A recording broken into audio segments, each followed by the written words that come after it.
Bien le bonjour à tous. Aujourd'hui, nous allons nous questionner autour des potentielles incohérences de la relativité restreinte avec le paradoxe du train relativiste.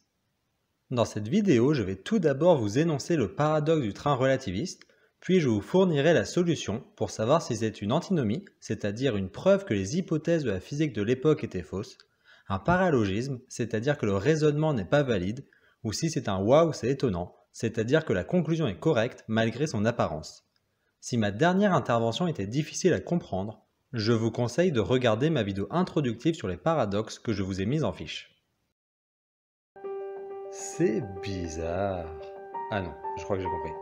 Mais non, c'est absurde.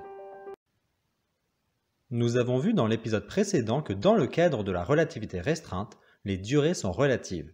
Il se trouve que les longueurs aussi sont relatives à l'observateur. Il y a une contraction des longueurs avec un facteur gamma qui dépend de la vitesse relative entre les deux objets.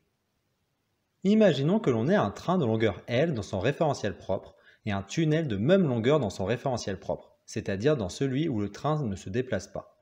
Imaginons que le train ait une vitesse v relative au tunnel et le traverse.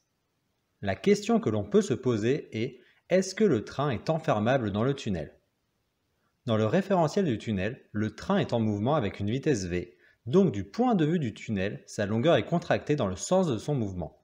Donc le train est plus petit, le train est donc enfermable dans le tunnel. Mais dans le référentiel du train, c'est le tunnel qui est en mouvement avec une vitesse moins v. Donc sa longueur est contractée dans le sens du mouvement. Le tunnel est donc plus petit que le train, qui n'est donc pas enfermable. On conclut donc que le train est et n'est pas enfermable dans le tunnel, ce qui est paradoxal. Je vous laisse mettre sur pause pour que vous réfléchissiez à ce paradoxe pour savoir ce qui pose problème. Est-ce que ce sont les hypothèses qui posent problème, le raisonnement qui ne serait pas valide ou la conclusion qui serait étonnante mais correcte?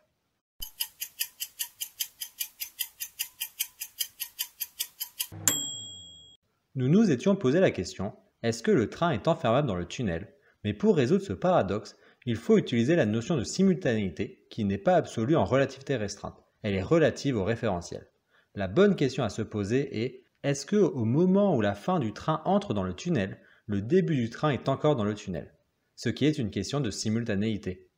Pour mieux visualiser, on peut traiter un diagramme d'espace-temps.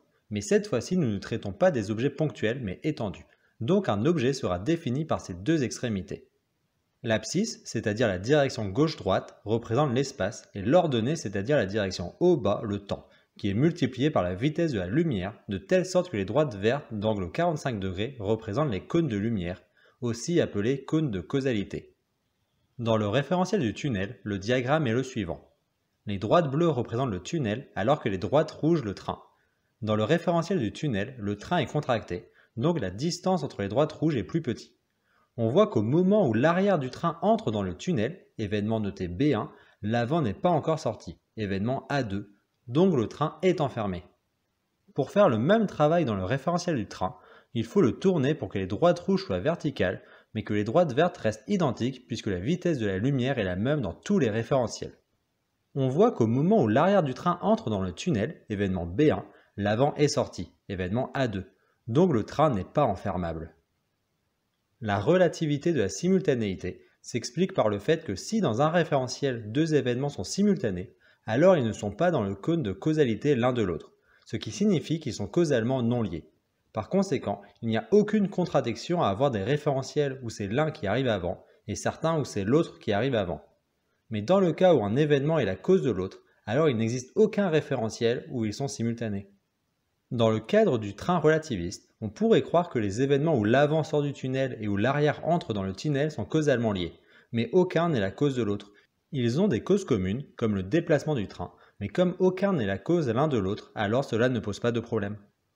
Pour conclure, ce n'est pas que le train est et n'est pas enfermable dans le tunnel, mais que cette notion n'a aucun sens, car pour être bien définie, il faudrait fournir de l'information plus rapidement que la vitesse de la lumière, ce qui est impossible. Et donc le paradoxe du train relativiste est un waouh c'est étonnant qui ne montre pas une incohérence de la relativité restreinte, mais un résultat contre-intuitif qui montre que le monde physique est beaucoup plus complexe que ce que nous montre notre intuition. Cette vidéo étant maintenant terminée, je vous laisse vaquer à vos occupations, au revoir.